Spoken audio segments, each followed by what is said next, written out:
Yes, people, what's happening? This is everyone's a pundit episode 102, and we've got a whole load of pundits on this week. This is a Arsenal and Spurs special, the race for top four. Who is going to get there? And we've got some debut pundits and we've got some returning pundits. As always, it's love. Thank you all for your time on this Sunday. It's a pleasure to have you all on this platform. And yeah, man, if you're new to the channel, please hit the subscribe button and hit the like button as well if you enjoy the show. And I will just let everybody introduce themselves. So we've got Tottenham on the top row. If you're watching this, we've got 3 Tottenham fans, we've got 3 Arsenal fans, and then there's me. I won't even mention who I support right now. You should know anyway. But yeah, let George, top left hand corner. Can you please introduce yourself? Let everybody know who you are, where they can find you. You're free to plug anything you want to plug right now. And as I said, it's a pleasure to meet you and a pleasure to have you on, my man. Yeah, no, it's a pleasure to be on. Thank you for having me on. And thank you, Patrick, for bringing me. It's going to be a good one. But yeah, you can just call me J4 or George. You can catch me on Twitter _4 George. Mainly just doing my Durag diaries. As you see, I've got my Durag on today. It's the game. Whenever we win, I got the Durag on. So it's tight. And yeah, man, just preparing myself for top four. Big up, big up, big up. Bless up with the do-rag though. You carrying it well, my guy. I see it matching the sleeves and everything, boy. Hey, swagged out. The bunny, the bun. Can you introduce yourself as well? yeah, man. My name's Danny. So yeah, you can find me on lots of different places. I get about now and again. Tottenham on Tour is my channel with some Brian Daigle and 2 other guys, and I do some stuff with We Are Tottenham TV as well. But yeah, I mean, look, you call me what the fuck you want. It doesn't matter to me. Call me prick, call me whatever, just whatever you want to call me, man. Just doesn't bother me. Yes, good to be back, man. Nice. I know you're smiling. It would have been good to have you on when you got lost because we'll get a different energy from the bun. I would have been honest. I'm an honest fan. You are very honest. I know. You are very honest. Pat, we're gonna let you introduce yourself near the end. Let's start with the Arsenal boys. Going over to Dan Potts, and again a new person to the channel. Thank you very much for joining us today, Dan. It's nice to meet you. Can you introduce yourself, please? Nah, come on. Always happy to support podcasts, man. Pat's been asking me for a while, but I go home and away to every game, so that's really hard to come on at this time because I'm normally at the football. But yeah, name's Dan Potts, AFTV and Lead Judges TV. Me and Lead Judges are close. We run a channel together. So if you follow me on Insta or Twitter, Dan Arsenal 87. Pleasure to be on, and thank you, Pat, for finally getting me on, bro. Yeah, all good, man. Thank you for coming on, man. You're one of the good ones. Come on. Yeah. Cheers, bro. Is Pat saying that because you don't pull him up on his stuff at times? Then, Dan, is that what it is? maybe that's what it is, man. I'm one of these. A real one. I think with Pat because I'm not easy to roast because I'm not a very positive. I'm a toxic gooner apparently because I demand the best. We're all fucking toxic, Dan. That's the thing. Yeah, no, you're gonna love Dan because he's honest as fuck, and I love it, man. Because he spits the realness. It's not over the top. It's just, and you'll see anyway. Everyone, you're gonna see why I wanted Dan on for ages as the pod goes on. Okay. All right, let's see what's going down. Gooner Souls. Pleasure having you on again, man. Introduce yourself. No, it's always good coming on. I mean, I can back what they've said. Yeah, Danny is pretty much one of the real ones. Even if you want to put negative next to it, that's fine. But I even think, even for a negative gooner, he's still real with it. He's not over the top, like cussing the players out like some do. But yeah, so no, I think, you can follow me in Gooner Souls. Not this week. Otherwise, you're just going to see me tweet about, getting top 4 all week. So avoid it this week. Follow me next week. That'd be the best thing to do.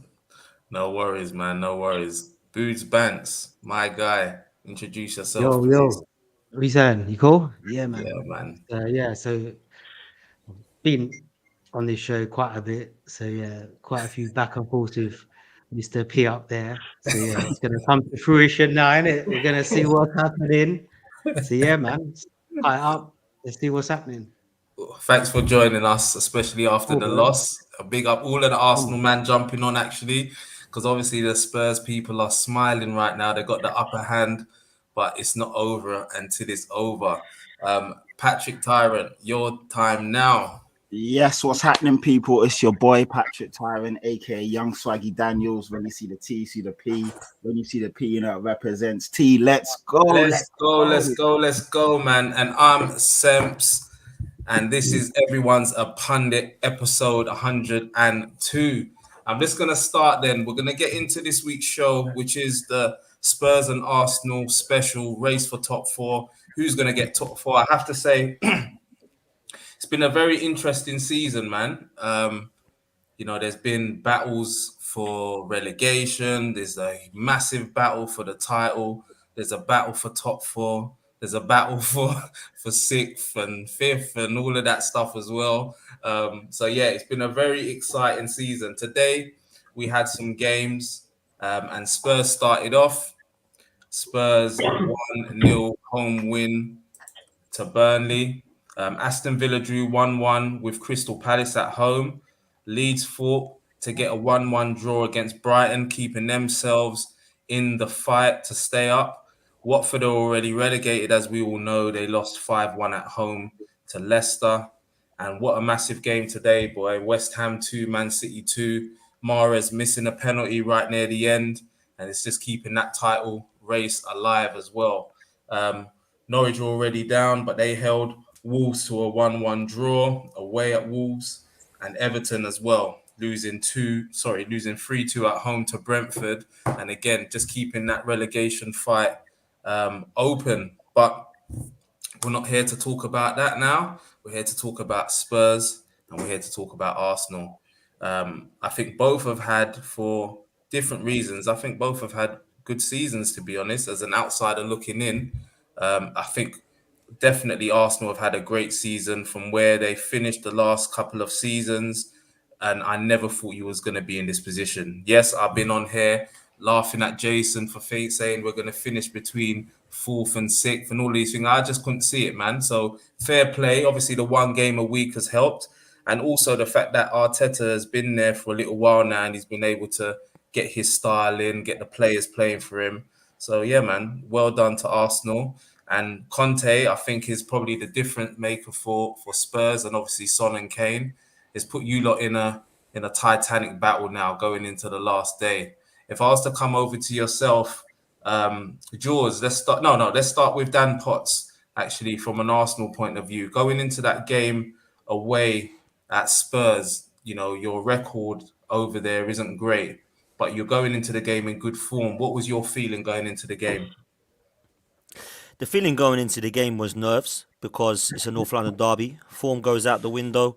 And let's be real, if I would have said to any Tottenham fan, you're going to play Arsenal for the first time at your ground, there's going to be no Aubameyang, you're going to have Nketiah up top, Holding at the back, Cedric, Elneny in the middle, you'd be going, let's have some of this.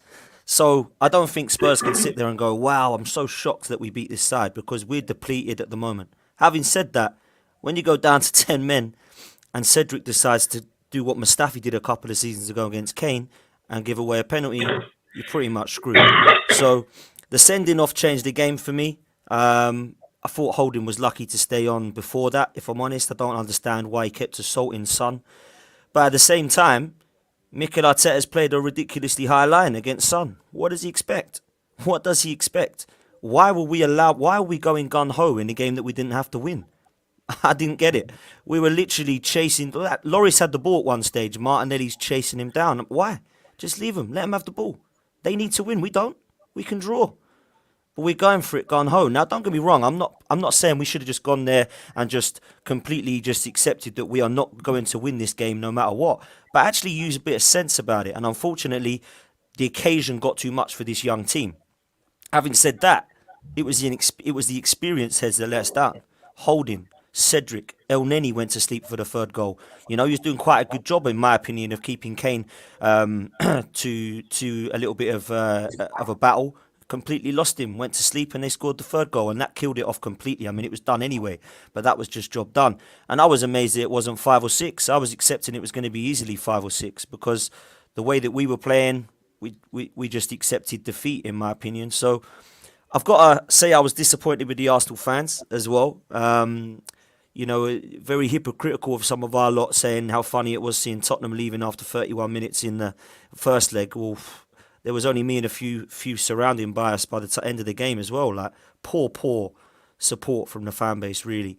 I understand we lost the game, but you got to stand there and suck it up, because this is apparently we've got Super Mick and he's taken us to a Champions League. So why were you all leaving? Madness. So as far as I'm concerned, Tottenham deserved their win, but it is still in our hands.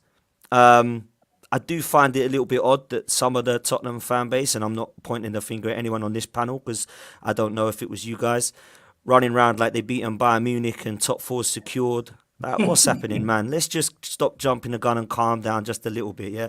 Jesus Christ, you beat a poor Arsenal side and it's still in Arsenal's hands, so let's just calm down a little bit. Having said that, it's a big win for them, and it gives them a little bit of hope, because I believe, personally, that we're going to drop points tomorrow, and I think top four is going to be Spurs, so we'll see what happens. Yeah, man. I think the occasion definitely got to everyone. You've just mentioned there about the fans leaving, and I guess football, as we know, is an emotional game. And when you go to your bitter rivals and you're getting beat like that, probably the emotion got the best of some of those fans when they walked out as well. But Guna Souls, do you think Arteta approached the game in the wrong way? And also his in-game management, I've spoken to a few people that's sort of laying blame at him for Holding's actions, or even after Holding got sent off, his reaction to that, to not bring on Ben White. What are your thoughts?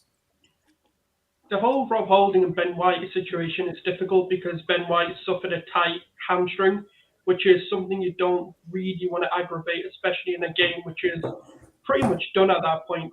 We're 1-0 down. Do you really risk him coming on? It's always going to be one of those ones where I can't blame the manager. He said he was fit for 20 minutes, so if you're bringing him on in the first half, what damage could you be doing? We could be going into the next season, suffering because of this one game. So I don't blame him too much if you look at the medical reports that came out and looked at his fitness levels as well. But it's difficult because you'd think after getting a yellow card in a Northern derby, like Dan said, we didn't need to win. Of course, the fans want to win. We do. It's Spurs. We want to win that kind of game. I get that. I understand that. I don't think the approach was wrong. I just think the players let the manager down, in my opinion, because you've been superb. You've implemented. Against the last sort of 4 games against United, Chelsea, West Ham, and Leeds, you played well. You've earned the trust of, let's say, the fans as well. Like, Rob Holding was pretty much out the door. He still should be out the door, in my opinion. But he did earn the trust of the fans a bit. Going, you know what? To do a job, he's not a bad player. For squad depth, to come in for maybe 4 or 5 games, yeah, all right. You know what? Fair enough. Cedric, same. A lot of people wrote him off as well, but he played well. Granted, it's not a pressured situation like an Northern derby where there's a lot riding on it and not a lot riding on it at the same time. But after, you've gone and the referee's given you 2 chances after booking you. Why do you lose your head? You don't need to win. I get it, the occasion's big, but why are you constantly giving the referee a chance to book you and send you off? I get it. Mikel could have maybe pulled him over and said, calm down, you don't need to be doing this. This is where I feel the recruitment this summer is going to be important, because we need a captain, we need a leader on that pitch who can tell them Odegaard's good at orchestrating play and allowing the team to set up tactically on the pitch. Like if Arteta goes, right, we're changing into, let's say, a 4-4-2, we're doing a 3-5-2, he's good at that organisation part to change the team tactically. But if you're telling him to calm down, compose himself, that's not where Odegaard comes in. I feel Partey's done a better job at that. And I feel Kieran Tierney does that, because he would rip into you. If Holding was doing that and Tierney was on the pitch, I can tell you what, Tierney would be getting sent off for doing that to Holding. You would probably elbow Holding for doing something. So that's just the way I see it. And look, we do need that. We need we didn't have a Tony Adams, we didn't have a Vieira, we didn't have even a Fabregas. We didn't have someone who's going to tell these players, what are we doing? Why are we getting riled up? They should be the ones being angered or hurt or red hot and wanting to come at us, not the other way around. So it was just a bizarre situation that the players didn't manage themselves. And I do think, Arteta looked startled. He was like, what the hell are these guys doing to me? And I felt it looked like he felt betrayed because he trusted them to go out there and do a job, and they completely betrayed him, knowing how thin the squad is, knowing there's not a lot he can do in terms of there's Pepe on the bench, there's ESR on the bench, Ben White is hit and miss. Like there's not a lot there, and then there's Lacazette. He doesn't have those defensive reinforcements. Yes, it's his fault. It's Eddie's fault for not doing stuff in January. That's understandable, but the players should have done more to, to kind of put that faith that Arteta's put in them and to repay that, in my opinion. Yeah, man. I hear you. I hear you. Boots, just following on from what Gunnar Souls was saying with regards to the players, was it just for me? I think it was Rob Holding, which was really the main one that let you guys down. What were your thoughts on the game, watching it, and how did you feel going into the game? Was you positive or was you nervous like Dan Potts? Yeah, I was nervous, man. Like I think any real Arsenal fan would be. We was depleted. Like I think we've done well, like in the Man U game, the West Ham game, the Chelsea game. This is why I'm sort of like they've got a bit of credit in the bank. None of them like Holding turned into bloody Xhaka, didn't he? Really, just like a madman, going crazy. Like he didn't know what's he doing. Like he's a pro footballer. He shouldn't need Arteta to be like coaching him, telling him, like calm down. Like, come on, man. Like how old is he? Mid-20s. Like he should know better. Like in a big game like that as well, he could have had 3 cards before he got the second booking. But yeah, just with regards to, I don't really feel anyone like done themselves justice. Like no one for me was 7 out of 10. Like even, do you know what I mean? Like these are the sort of games you need. And even if 2 of them showed up, Martinelli or Saka, Odegaard, none of them did. So yeah, the writing was on the wall, really. If your big players were already defensively light, no Partey, Tierney, etc. for weeks. Yeah, if the big players are big players are not going to turn up, then didn't really have a hope. And then, yeah, you've got Holding doing a madness. Cedric, it's unnecessary, like straight in front of the ref, but it's a soft pen for me, to be honest. And leading up to that point, Ramsdale didn't really make a save. As poor as we was, they weren't that good either. So it could have gone very differently. So do And you we think know. that penalty changed the game? Well, I mean, going by what we saw for 37 minutes or whatever before that, it was quite even, wasn't it? The Ramsdale didn't really make a save. No one was really on the ascendancy. Yeah. I didn't really feel uncomfortable in the game. And then obviously that happened. But yeah, like, you know what? Like we could have then had a reaction. We didn't. Like I said, none of the players turned up. So it is what it is, isn't it? I think the red card changed the game more than the penalty for me because at 1-0, the game's not over, 11v11. When you're going down to 10 men against anybody, it's really difficult. And I was really surprised by Mikel Arteta. The last 2 times we've gone down to to 10 men, we brought on another centre-half and we've got a point against Liverpool when we've held out against Wolves. We saw no reaction at all. And for him to not put Tomiyasu on Son's side, I thought was a mistake personally. Like asking Cedric to keep Son quiet is poor. I'm not saying Kulusevski's a bad player because I think him and Bentancur have been 2 of the best players for Tottenham in 2022. But actually, I have more faith Tomiyasu keeping Son quiet. So I think that was a bit of a mistake from Arteta, and he does deserve some blame for this. He doesn't often get it from our fan base. A lot of the times, it's always the players. But actually, the manager deserves a lot of stick in that game, in my opinion, as well as the City errors from Holding and Cedric. Dan, you said earlier, Dan, that this is a poor Arsenal side. So would you give Arteta any credit for what he has done this season to getting you to even being in this point? Did you even think you was going to be in this point earlier on in the season? No, I didn't. I thought the players were good enough. The only reason this is a poor Arsenal side is because of our injuries. And Arteta and Edu have to take blame for that as well because they didn't strengthen in January. They thought that Eddie and Nketiah was good enough up top, which is laughable in my opinion. I know he's done well the last couple of games, but he's not going to take us forward. They didn't strengthen midfield or centre forward. And also what we did was we let players go. I mean, what would Callum Chambers and Maitland-Niles and Pablo Mari, they do a job right now because we're depleted at the back. They've let them go and walk off.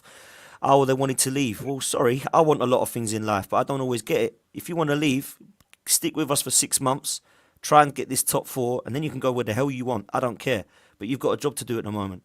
That's what I would have done. So I do blame the manager there. Having said that, though, as you say, Sems, If we get top 4, I think he's done a good job and deserves to stay.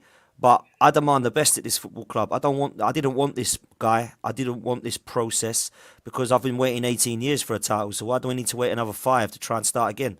So as much as I understand that we need to sometimes rip it all out, and I think that's what you guys need to do, since with Ten Hag, at the same time, I do believe that when you've already done 3 youth projects at Arsenal and it hasn't worked, why do we believe that this process is going to work under the same ownership? I don't think it will. I honestly believe in a few years' time that the only reason Saka and Smith Rowe might not leave right now is because they're Hale End boys. But if they don't see the trophies, they're going to want to go, just like Fabregas did, just like Van Persie did, and just like Aaron Ramsey and all the other youngsters that we did. Because remember, this is Youth Project 3.0 now. Yeah, 1.0 was Fabregas and Van Persie, 2.0 was Wilshere and Ramsey, 3.0 is Saka, Smith Rowe and Martinelli. It hasn't worked twice. Let's see if it's third time lucky. But for me, I would have gone for a proven manager the way Tottenham have done it. I would have taken Antonio Conte tomorrow, and look at what he's done. He's got Chicken Royale and Chip scoring goals. I mean, it's unreal. Like what this guy's doing, it's nuts. Yeah. So I think when you look at what Conte's done and what Arteta's done, you might say Arteta's had the harder job in terms of young players, and nobody giving him the chance. But actually, when you look at what Tottenham have got, I'm not even so sure that Tottenham have got an amazing first 11. Like the guys may disagree and think you've got a great side. I'd say you've got 1 or 2 better players than us in terms of the elite bracket, like the Kane and Son. But actually, when you look at some of the trash they've got as well, like Conte is doing a great job, man. So whoever let's have it right. I don't know if anyone disagrees with me on here. I don't think either of these sides deserve Champions League football. I think they've been trash this season. Like, honestly, man. How many times? No, Dan, I disagree. Man. I disagree. I've heard quite a few people come with this theory. I think whoever gets Champions League football deserves it. I think it's been a very tight race. It's gone down to the wire. We've essentially had a 4th place knockout. Both Arsenal and Tottenham for me have come on in leaps and bounds. Yes, we both got problems. Yes, they're both teams have got issues, and like you said, Dan.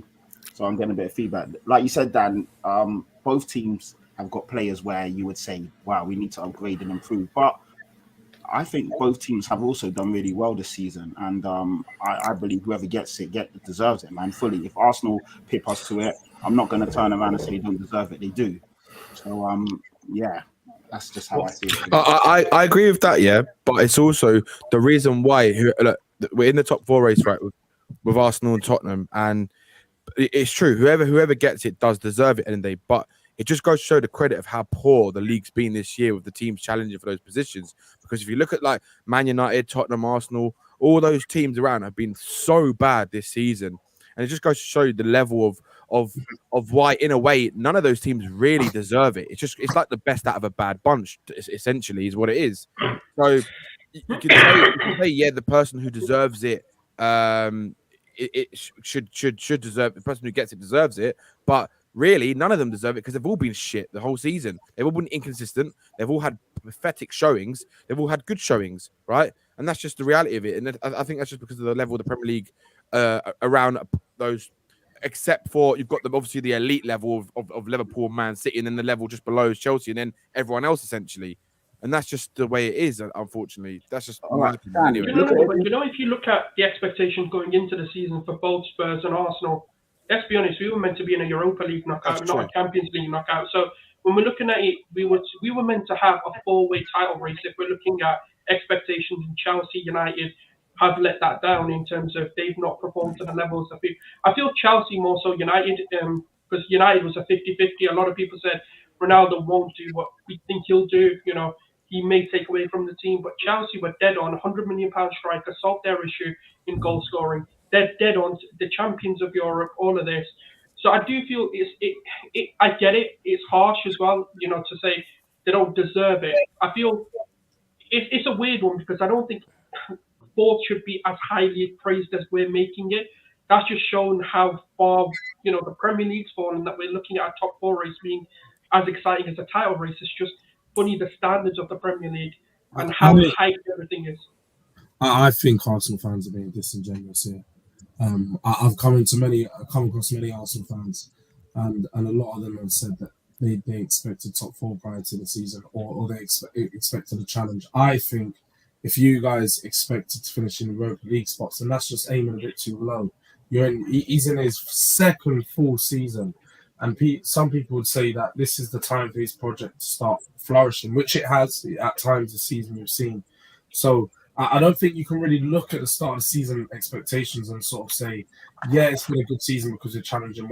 When you look at the position that you've actually been throughout the season and you evaluate mid-season, you change that expectation.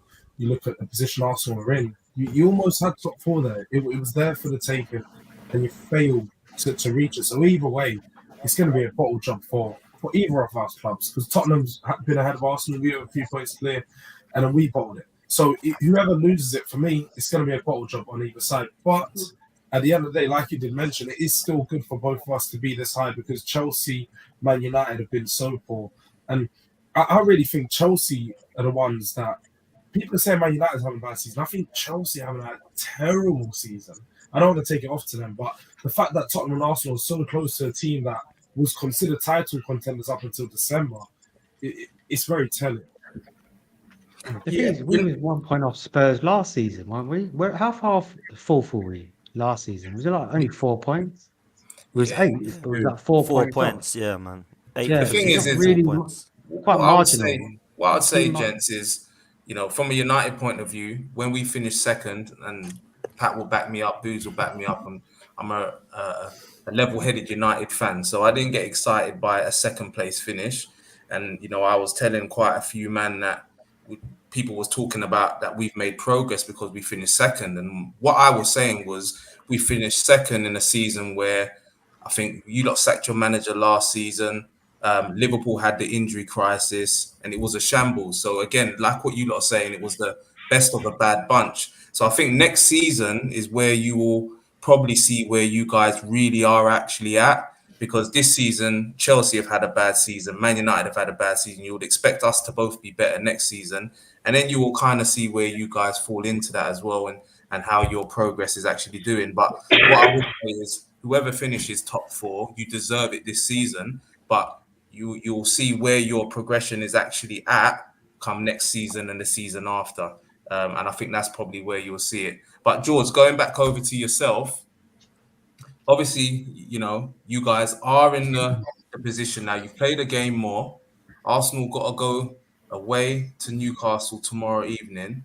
What's your thoughts now on the top 4 race? Do you believe that you've done enough to get there, as in that game that you won there has probably maybe swung it in your favour? What are your thoughts? This was the big game for us. I don't think any Tottenham fan was ever really worried about Norwich. We were worried about Burnley. The last Burnley game, we were frustrated. And today, again, very frustrated. It was a tough game. It was a scrappy performance. But we showed in the championship rounds, we'll get the job done. And that's what happened today. We got the job done, put the pressure on Arsenal. And for me, I think this has shown, just like on Thursday, the pressure gets to the Arsenal, the young boys, time and time again. When they have that gap, when they have that lead, when they're in games of high pressure where they're expected to get a good performance, that's when they start to fall apart. And that's why I expect tomorrow. I think Monday night under the lights at Newcastle, their last game of the season at home, they're not going to show up, and I think it's going to be too hard for them. I don't see them losing. I think it'll probably be a draw. I think it'll be a close game, but I just don't think Arsenal are going to finish the job, and they're going to end up throwing it away. So I'm getting the Champions League music prepared. I have it every night, every now and then. So on the Tuesday and Wednesday nights, I'm going to be prepared next season, man. You know you're going to be in the fucking mud if they finish above us. You know that, right? this is getting clipped. Yeah, I was going to say. Iris Harry Ward, man. Yeah, that's right. The bun, yourself, man, going into that game, I'm guessing you would have been nervous as well.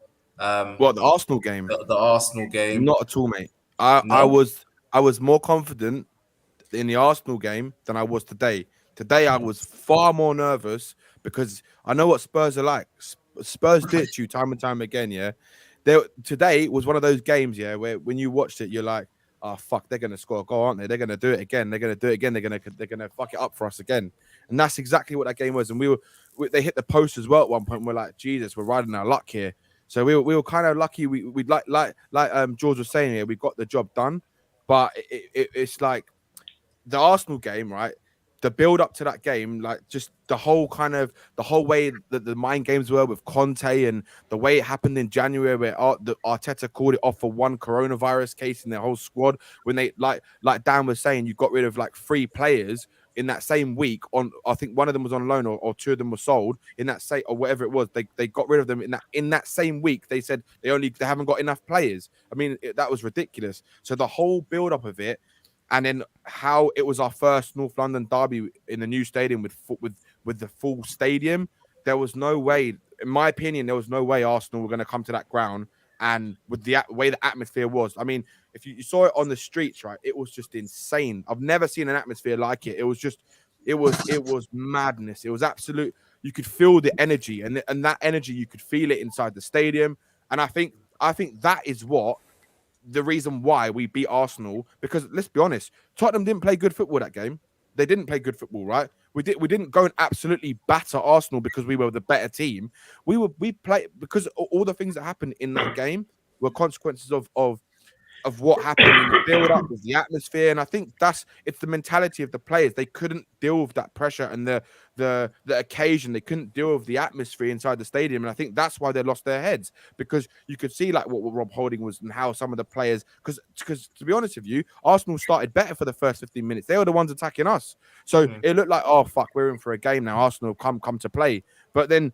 It's just like after it started getting going properly, it was just Arsenal kind of just slowly started falling apart.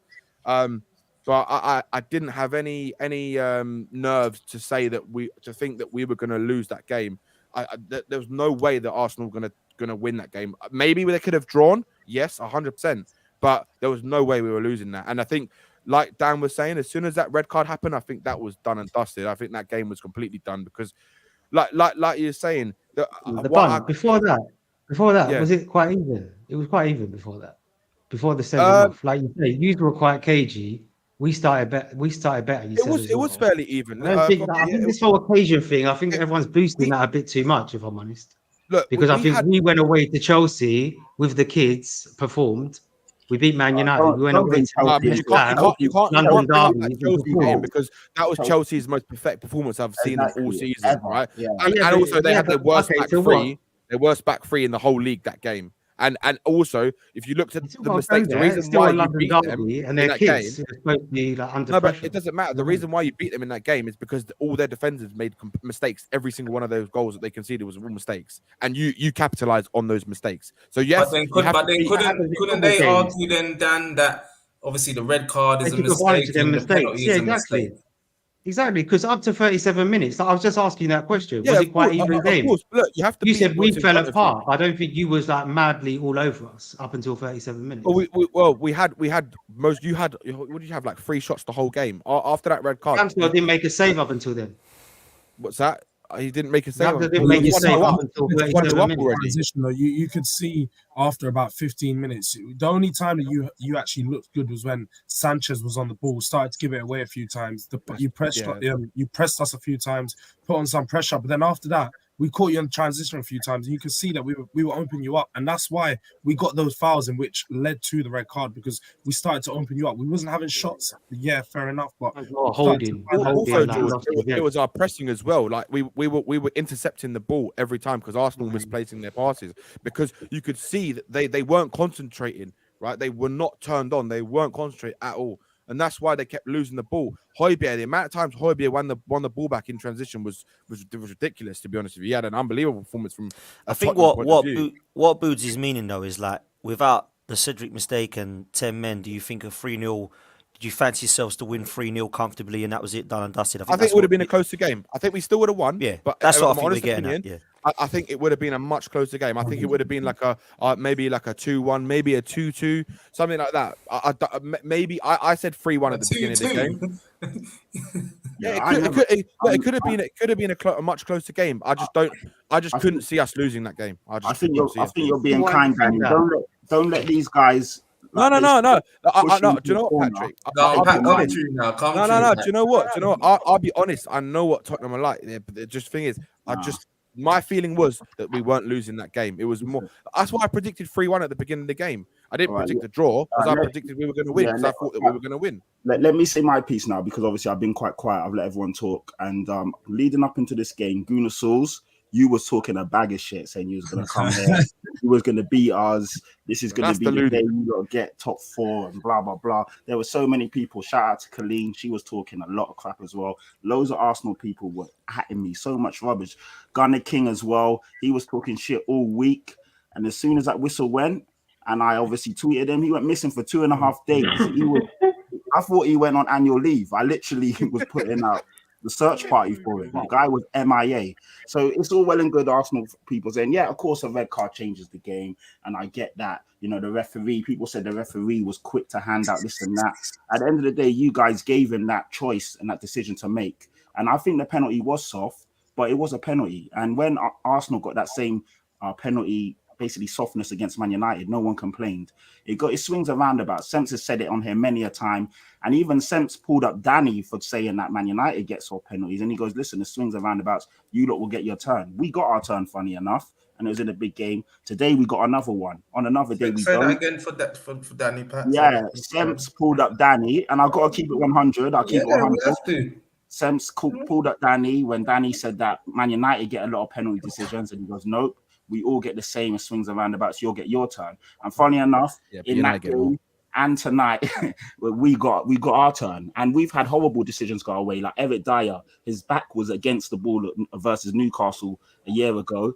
They called that as a handball. They even changed the rule after that. Lucas Moura fell to the floor. The guy booted it on his hand onto him.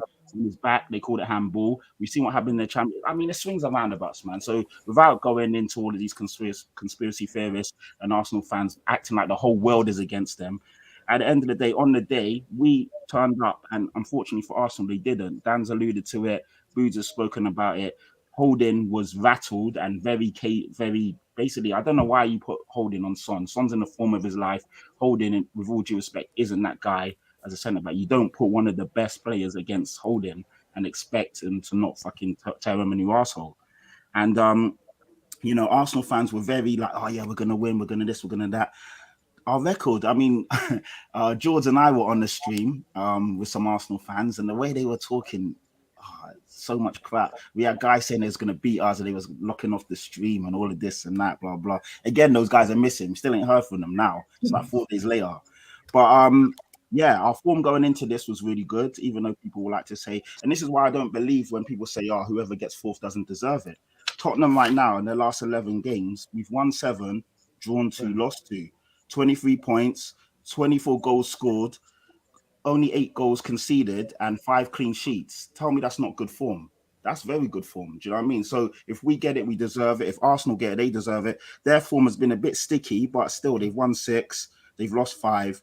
You know, the clean sheets, there's only 2 out of the last 11 games. It's not great. But going up into that, they've beaten Man United, they beat Chelsea, they beat West Ham. So you've got to give them their dues as well. But on the day, I just think that Conte, the better manager, basically, you know, Arsenal are a young team, and like Boots has said it on here before, young teams are going to have these moments and patches where they're inconsistent, and I think the occasion got to them on Thursday, and Arteta, he just didn't have the answers, and after the game, he was making excuses and saying this and that, but he just didn't do enough on the day, and like Dan has said, when they went down to 10 men, he didn't react.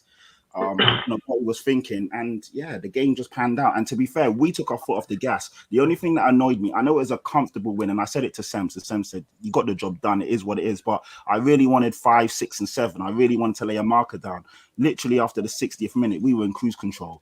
We just passed the ball around, weren't really bothered, and Arsenal didn't really try and play. Both teams just knew what the time it was, and they just chilled out. But today's game was the one that worried me. Burnley put up a massive fight. Thank God we got the 3 points, because even though we were in control for a lot of the game, they almost hit here or there. And I think it's been a massive week for us. And you can see with Conte, the mentality is definitely there now. And the way he's shored up that defense, like I said, we've had 5 clean sheets out of the last 11 games. That's massive. And yeah, I think we are onto a decent little thing now, as long as we can obviously strengthen in the summer. Yeah, man. I think it was a massive, as you say, a massive week. I think the Burnley game a lot of people were worrying about that because after you beat City, you went and lost to Burnley, right? Yeah, exactly.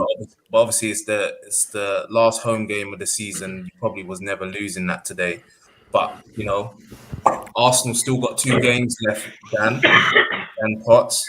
You know, you've Yep. got Newcastle away tomorrow. Now, Pat has talked about, and I think a few people have mentioned the Conte factor. You've also mentioned Conte, that you wish you'd have got a proven manager. Do you think Arteta has what it takes now to get you over the line? Because it's still in your hands. Yeah, it is in our hands. I have serious concerns over Mikel Arteta. I can't lie, I have done for 2.5 years, and I've been very consistent with that. Everybody that listens to me knows that I've said that I'll give him credit if we get into the top four, because I didn't believe that we would. I didn't believe that he was good enough to get us into the top four. My main concern is with him. He came into the club and he won the FA Cup, and everybody then thought he was going to be the next Arsene Wenger. What I then did was give him, the rest of that season to sort of say, this is not your side. You're learning on the job. Unfortunately, because I didn't want you, this is going to take you time, because you've never even managed Wigan or Bolton before, let alone Arsenal. So when I look at the next season, we went on that horrendous run where we were just losing all these home games to Burnleys and Wolves and Leicesters, our ways to Everton's. And I'm thinking, nah, I've seen enough now. Like, Thomas Tuchel, go and get him. He's laying around in the sun. Go and get him. Chelsea had Lampard at the time. They were a point ahead of us, I think. Went into the top four and won the Champions League with the same squad. So when people are sitting there saying it's the players, it's not the manager, bullshit. Yeah, Thomas Tuchel took that same team that Lampard was ninth with into a Champions League and top four and to FA Cup final. Then we stuck with this guy, and I thought, do you know what? If he wins the Europa League and we're in the Champions League, hats off to him, because he's done what Wenger and Emery couldn't do in their last couple of years, get us back into the Champions League. He lost to a manager called Unai Emery. Anybody remember him? He used to manage us. So I just thought, get this guy gone, man. What the hell is going on? He's playing Chaka at left back. He's lost to the guy that we sacked. This is embarrassing for him. Like, I'm embarrassed for him. No, we stuck with him because he's got nice hair and he put the oranges out and cones out for Pep. Then we gave him 150 million pounds more in the summer and said, you got one game a week. I'll give you 150 million, which is now $250 million that we've spent. Yeah. Oh, the Cronkies don't spend money. Man, we spent more than a lot of clubs. You've got to get top four this season. What's the point of coming out of Europe to get back into the Europa League? You must just stay out of Europe. You've got to get back into the Champions League, surely. Right? So if he doesn't do that, that's why I've been saying it's been a poor season for me. Now, the reason I didn't... people say, we didn't think he was going to get it. No, because I didn't think he's good enough, and he's going to prove me right if he doesn't get it. So, prove me wrong. Show me that you've done well this season. Show me that with one game a week that you've been able to get us into the top four. In January, we went out of all the cups because we didn't have a team. The transfer window was apparently open and we were playing Patino in the middle. Unbelievable. No strength in depth. Can I ask you something quickly? Dan, can I ask you something quickly? Go on, Boots. Would you say that, like, how well he's done, that he's in contention and he's in our hands with 2 games to go? Like, from what your sort of expectation of him at the start of the season was, he's sort of proven you wrong already. Would you say? I'm just asking a question. So I think he's proven to me that we've showed progress, I would say, because a lot of people say we haven't. I think that's wrong. I think we have shown progress. Yeah. I'd like to think that we would spend in $250 million though, playing one game a week. That's my argument to that. If we hadn't, then I think, wow, I have serious concerns for the guy as a football manager for anybody else if he can't show progress from 2 8th places. And I think because he's taken us backwards, we've gone forward, but we haven't actually gone forward, if that makes sense. So we sacked Emery for coming 5th, and we're now 5th at the moment, like 2.5 years later.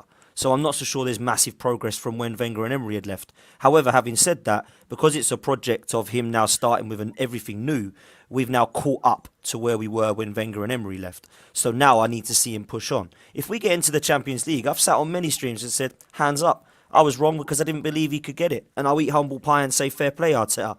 But it's not job done for me, man. Top 4 is not a great achievement. It's not like, get the champagne out, guys. This is unbelievable. Like, we've come 4th Like, come on, man. There's 3 teams ahead of us yet. So let's try and push for them next season. So it's what we do next season. Both these teams, Tottenham and Arsenal, if they do get top 4, have got to do a lot in the summer if they want to even stay in this Champions League. Because what's the point of being in a competition if you're just going to get dumped out the group stage again and come back into the Europa League? We've got to go out in that competition and prepare ourselves in the summer for all 4 of these competitions. Arsenal knocked down a stadium to compete with Bayern Munich and Barcelona. In 2006, we were already doing that at Highbury. We were in a Champions League final with Barcelona. Since we've moved to the Emirates, we've got nowhere near a title or a Champions League because we didn't get near it when Leicester won the league, and we didn't really get near it the year that Eduardo broke his leg because we messed that one up big time. So when I look at what we've done in that time, I think it's quite embarrassing to knock a stadium down and then start getting champagne corks out and going nuts for coming fourth 18 years later. So I can't get excited by that until I start seeing us competing for the title, because we were told that we were going to be competing for titles. I'm realistic to understand that this team is nowhere near good enough to be competing with Liverpool and Manchester City. But that surely needs to be the aim, not these people that think that European football is this guy, get him a new contract quick. Get him a new contract, set him on another 3 years. We've got 5th. We've got ourselves into 6th place, top 6 Europa Leagues. That to me is rewarding failure, if I'm honest with you, because I would have been waiting until we would have got yes or no to Champions League football before I'm giving this guy 3 more years, personally, and that's my opinion. And the last thing I'll say is this: if you honestly believe that getting into the European places is an absolutely amazing achievement, look around you at how trash some of these teams are. No offence, Semps, but I look at Manchester United. Do you think I'm going to be delighted finishing above them this season? You think I'm going to be delighted finishing above the likes of Wolves, West Ham? Come on, man. This is Arsenal Football Club. We're not Everton. Like, we need to be demanding the best and raising the standards. We're the 3rd biggest club in England, for goodness sake. Yeah? We're not the 3rd most successful, but we're the 3rd biggest if you look at our reputation and history. Why are we going to be excited making sure that we secure a top 6 finish and giving someone a new contract? The fans have accepted mediocrity for so long now that 6th place is seen as successful. It's never been successful in my time. Dan, what was your thoughts on the timing of Arteta's new contract? Because I know it divided the fan base. What did you think when you saw it? I thought it was a little bit embarrassing because these people were celebrating it. I can't believe we're celebrating someone getting a contract when the season's not over. And then we've got a situation where we hear, I was offered this new contract after the Southampton loss. So we've seen this team lose to Palace, Brighton and Southampton, and we're giving someone a new contract after that.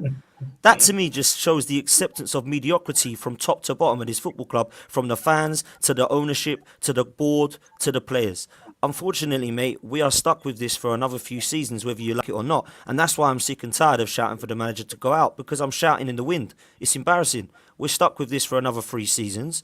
And if we do see progress and we do get Champions League football, I want to see progress next season. What I don't want to see is us not competing in anything and just trying to scrape in the top 4 again next season, because that doesn't show any progress. So if I start to see a plan and I start to see progression and I start to see a style of play, which by the way has taken 2.5 years, not 2.5 months like Vieira at Palace, all of a sudden I'll start to get behind it and say, do you know what? Yeah, it's taken much longer than I wanted it to, but because he's young and because we've got a young side and because we've got a young board and everybody's inexperienced and young, perhaps it had to take that time. But I need to see Champions League football this season. It has been in our hands for weeks and weeks and weeks, and if we don't get it, it ain't because we lost to Spurs. It ain't because we've dropped points at Newcastle. It's because we have lost 12 games this season, and in periods of time where we haven't been able to beat Burnley at home, Brentford away, Everton away, Brighton or Palace home or away, and Southampton away. They're the games that have cost us this season, not the losses to Manchester United at Old Trafford or the losses to City or Liverpool or even the Tottenham battering the other night. It's those teams that we've lost it out to, in my opinion. So let's just, Mikel, get yourself over the line here in these 2 games and save yourself, because trust me, it's going to be rather embarrassing when you've signed a contract, fans are singing we've got Super Mick and he's taken us to a Champions League, you've spent £250 million. If you come 5th now, boy, it looks really, really embarrassing in my opinion. Yes, Dan, I have to say we need to get Dan Potts on with the politician. The politician is. Yeah, we need to get him on with Dash, because I would love to hear the contrasting views there. Dan Potts is talking my type of talking. You can bring Man United into it as much as you want, because I'm of the same thinking with my club.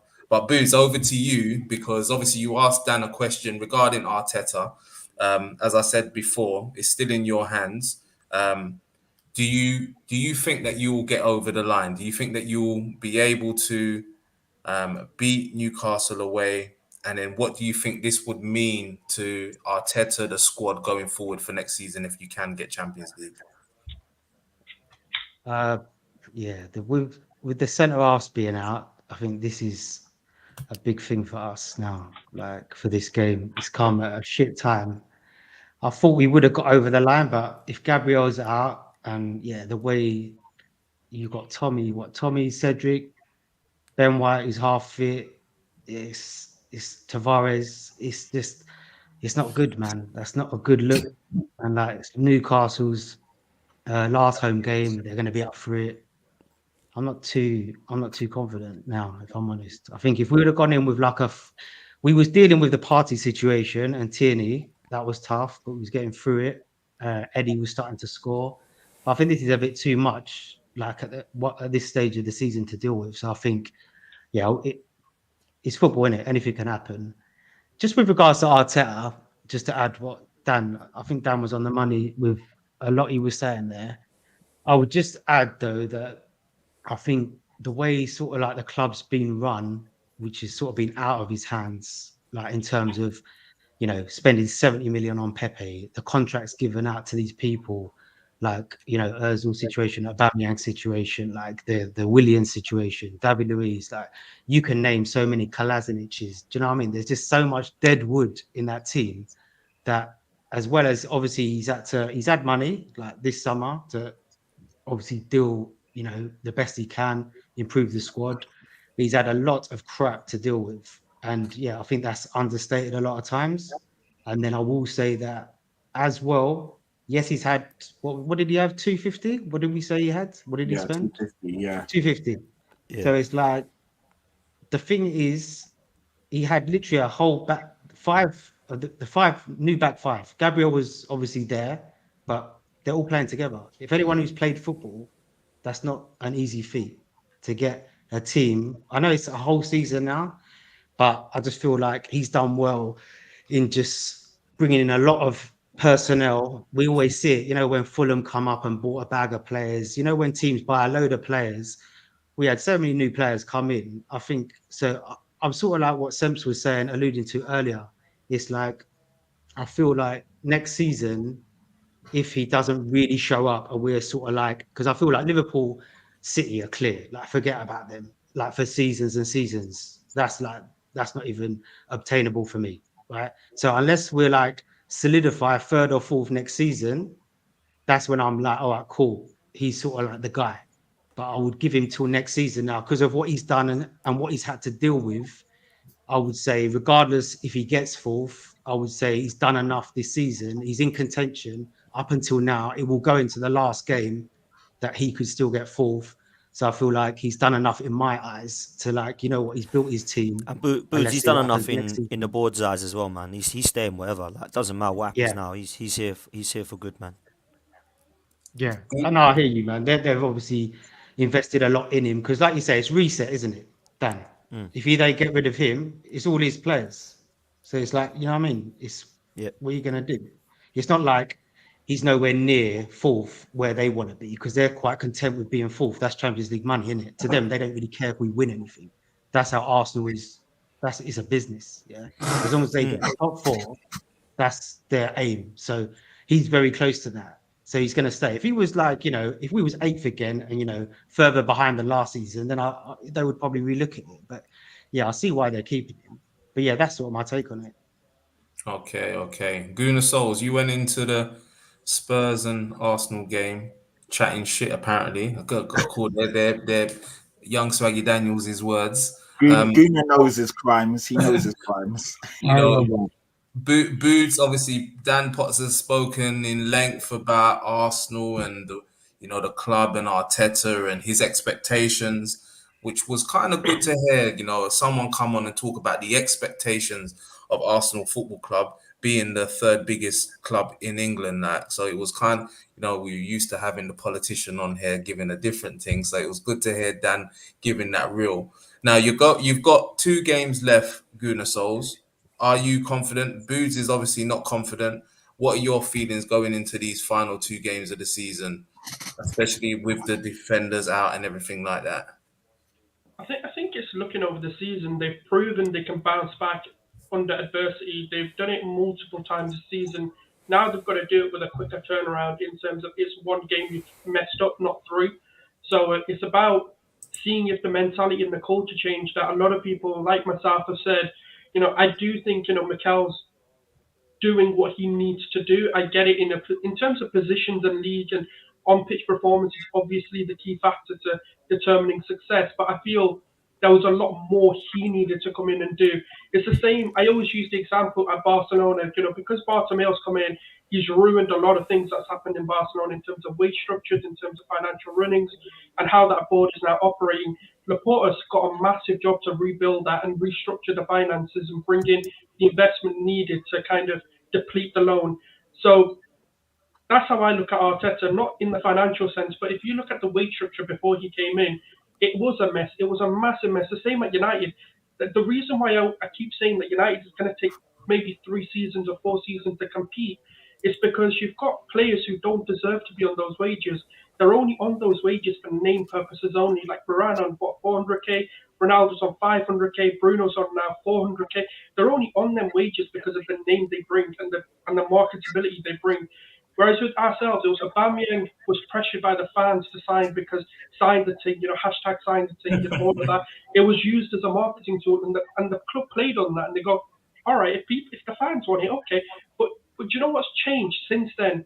I feel the club doesn't give a fuck what the fans think, and that's the thing I wanted to see, because the club should be doing what the club's best interest is, not what the fans' interest is.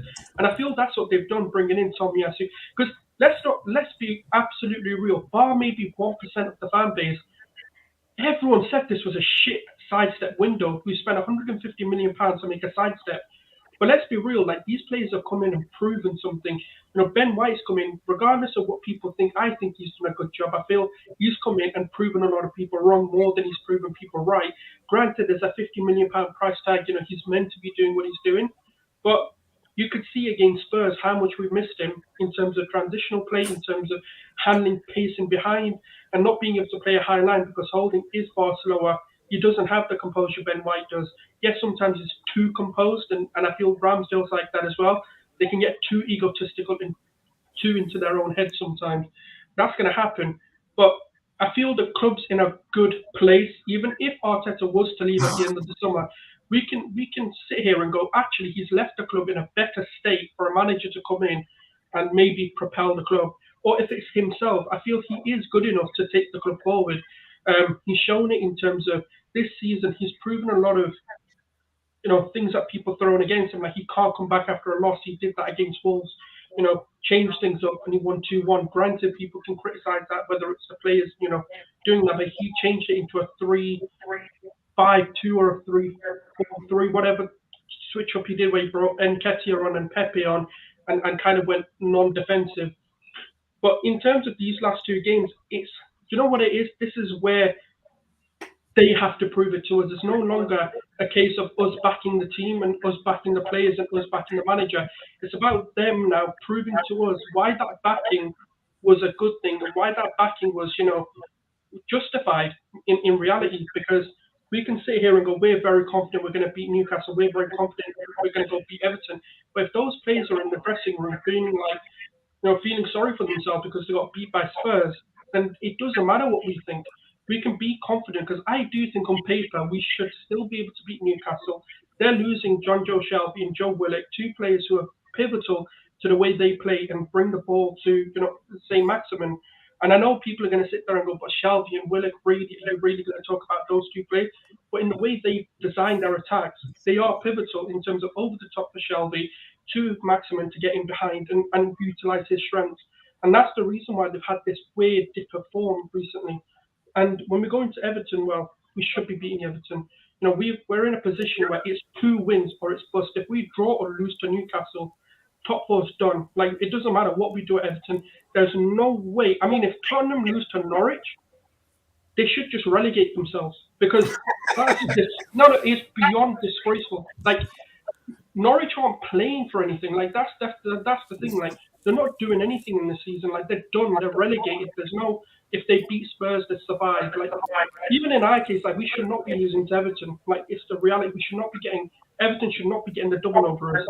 And if we're looking at, a lot of things that Spurs fans used against us, like the form going into the North London derby away from home was really good. Our form going into St James's Park is actually really good. In the last sort of, I think, 4 or 5 meetings, we've kept clean sheets, scoring at least 2 goals per game. In our last, I think, the season before, we beat them 3-0. Last season, we beat them 2-0. The season before that, we beat them 1-0. So we've kept at least 5 clean sheets in the last 5 visits at St James's Park. So we should be going into this thinking, yeah, we can beat them. We've done it before. Granted, they're on this sort of bounce, and the new owners, obviously Eddie Howe's got them playing, they've got themselves believing. But in the same breath, they've got nothing to really play for other than maybe move up a step or 2 in terms of league position. They're not going to get Europe. They're not going to propel to a point where it's season changing for them. Yes, they might go from, I think they're 8th or 9th, I think it is. But they're still going to be sat 9th if they beat us or if they lose to us. So it's not really anything for them to play for. We've got to now show that mentality, that culture, and show it's about them proving it to us now. It's over to them to show that, okay, North London derby happened, but here's our bounce back. Here's our, sort of a gift to use. It's top 4. The best way I've summed it up, top 4 isn't an overachievement for Arsenal, but it's an achievement in our current circumstances. That's the best way I put it. Yeah, I get that, Guna Souls. George, do Stav said here, where is it? It seems like the Gooners have given up on the top four battle. Do you kind of feel the sense that the power, the momentum has shifted? And you as a Tottenham fan, do you kind of feel like it's done and dusted already as well? Are you expecting it to be Spurs finishing 4th now at the end of the season? I don't want to say done and dusted. That's obviously, I'd say if after the Newcastle result, we can have that conversation in regards to done and dusted. But with regards to smelling the fear, I smell it from them pre the game at the Lane. They all started to share their doubts. They started to say, I'm not too sure about the game at the Lane. They all started to say, we can go there and get a draw. And you can hear what Dan said. He said Arsenal didn't need to win. And I heard that from a lot of Arsenal fans. And when you start thinking that way, when in truthful, they could have wrapped top 4 up that night. They should have been thinking, top 4, we can finish it tonight. Not thinking we don't need to win. So when your fan base is starting to think that way, it starts to sink into the team. And I think that's where you're going to start to see how they perform tomorrow. They're already thinking that the pressure's not on them because if they just win their games, it doesn't really matter. Tomorrow, they can think, yeah, we get a win and Tottenham is still playing Norwich. We still got to play Everton. I just think that they're starting to show that it's starting to, the momentum shift has gone into Tottenham's side.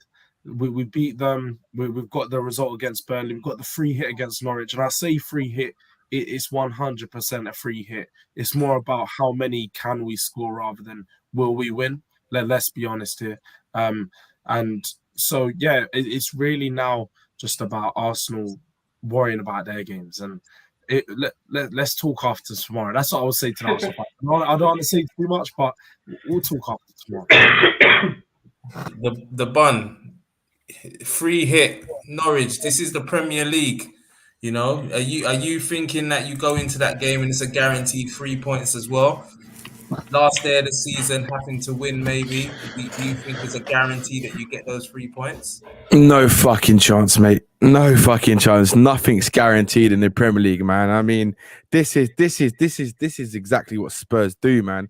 This is the fucking type of shit, yeah, that Spurs will go. Arsenal will go and draw to Newcastle, and it comes down to the last game, we go fucking lose to Norwich. That's the sort of shit that will happen, right? Because that is Spurs, like in a nutshell, for the last 20 odd, 30 odd years, like. So it's no way near done yet. We still got a game to play, and Arsenal's still got 2 games to play, and it's in Arsenal's hands. So So look, regardless of what happens, like tomorrow is another game, right? If Arsenal drop points tomorrow, then yeah, it's in our hands again. But it doesn't mean it's done, because that we still have today's performance just goes to show that we had to really, really grind out. And if it wasn't for that penalty decision, I don't know where a goal would have come from, if I'm honest. So yeah, it's a lot. There's still a lot to play for. It's not done yet. And yeah, this is the Premier League, right? Anything can happen. Like, for all we know, Arsenal could go get battered, or they'll go and batter Newcastle tomorrow. It depends on which Arsenal decide to turn up. Because, to be honest, this is what's going to show the mentality of these players right now, right? For both sets of teams, because Arsenal have now just essentially did get beat badly by us. In a way where it really, that you could see their mentality crumble in the game, right, through the game as it progressed. Because look, I know you lot got the red card and stuff, right? But if you look at what happened when we got the red card, when Lamela last season, he got the red card, we actually started playing better football when he went off the pitch, which was the fucking weirdest thing. That's when we actually started coming at you. And it's like, come on, like, where does the logic in that? You lose a player and you start playing better football. So this is what I'm saying by the mentality of the players, right? So like, this is where, if Arsenal really want this, it's in their hands, right? It's theirs to lose right now. It doesn't really matter what the fuck Spurs do. So if they go and lose tomorrow, then it's gonna really put the pressure on them, and obviously it's gonna still force the pressure on us, because it means we have to go and win. And so look, it's not done yet. It's nowhere near done, and it's gonna be interesting to see how the season finishes. And I think, look, both teams are in the same situation. They're both in this transition period. Arsenal a bit further down the line, and yeah, some Arsenal fans would agree that Arteta's probably the wrong choice in kind of going through this new project, because of it's his first job in management. I mean, it's a big job for someone to have as your first job in management. And the difference between, I think what it could be the difference between is in his top four race is the managers, because you've got Conte is one of the best in the world, and you've got Arteta who's still trying to kind of find his way, improve himself, and that kind of showed a little bit on the North London derby. You could see it. You could see the decisions and the mind games that were happening before, and so yeah, it's gonna be interesting, to say the least. Young Swaggy Daniels, we've heard your other two compadres have their say. My personal opinion is that when you go into a game and you sort of don't need to win, but you can win, it's always difficult. I've seen it in Champions League, after the first tie and stuff, where you don't really need, and it can really mess you up. So maybe that happened there, but Arsenal need to win tomorrow. Do you think that then gives them a little bit of an edge? And do you think that, it's obviously still in their hands? Where do you think it can go? Yeah, the great thing and the most exciting thing about this Premier League season is that there's a lot of uncharted waters, and Arsenal are one of these components. This is a brand new team. Arteta is a brand new manager. We've not seen them in this situation before. So it's really hard for me to say, because realistically, on paper, Arsenal should go and beat Newcastle. If we're being honest, they're the better team. I don't know if they're in better form. I don't know. I can't recall Newcastle's home form. I think it's actually really good. Since Eddie Howe's joined, they've only lost to Liverpool. That's it. Oh, there you go. So they're actually that was a tough game. No, sorry, that's wrong. They lost to us. They lost to Liverpool. They lost to City. No, I think. No. At home. No, but since Eddie Howe's come in, we beat them at our ground 5-1.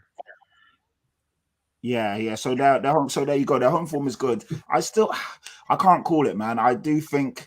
I mean, I've seen, because I know Gunnar said Newcastle have nothing to play for, this and that. But I've spoke to quite a lot of Newcastle fans, including Kendall, and they said they're going to be up for this one. They're going to make it. They want to prove, like Newcastle. You got to remember, they're trying to now fight with the big boys. They really want to get into this top 6, top big 8, whatever you want to call it.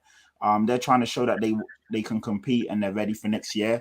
A lot of their players will be playing for their position and future next year, and the fans want to make it a real occasion. So I hope that they're true to their word and they do all of that, because I really need Newcastle to get something out of tomorrow's game. Obviously, I'm going to be optimistic and I'm going to will on the Newcastle boys, and I'm definitely going to be supporting them tomorrow. But realistically, Arsenal should win this game. The pressure is on Arsenal now, which is great. Arsenal have to go and win. If they drop points, it doesn't do anything for them. That actually means with 37 games both played, we're ahead of them. And we've got a much better goal difference. So they need to win tomorrow, which makes it exciting. They know now that there's no stick or twist. They have to obviously make sure they go for it. They've got some depleted, positions in defense. It'll be interesting to see if Ben White can last the full 90 minutes, because we know he's not really that fit, but they're going to have to throw him in the mix. Going forward, they've looked quite lackluster as well. They were gifted basically 2 goals against Leeds. They scored a penalty here or there. I can't recall the last time was it Arsenal cut a team open and scored more than 2 or 3 goals. So that's going to be interesting to see what happens tomorrow. So yeah, the onus is on Arsenal. They have to go and win the game, and I just can't wait. It's going to be great. Monday night football under the lights. Let's see if what Arsenal turn up. Fair enough, man. Fair enough. George, if Spurs don't finish in the top 4, how would you rate your season, and how would you rate the job that Conte has done? I separate sort of our season and the job Conte's done as 2 different things. I think the job that Conte's done has been magnificent. If we end the season on 71 points, even if Arsenal finish above us, just outside the top 4, I'm going to be happy with what Conte's done. I think it's been an amazing season from his side. From what the job that he's done, we've looked completely different, and especially against the top 4, against the big side, we've seen Tottenham show up and be a completely different team.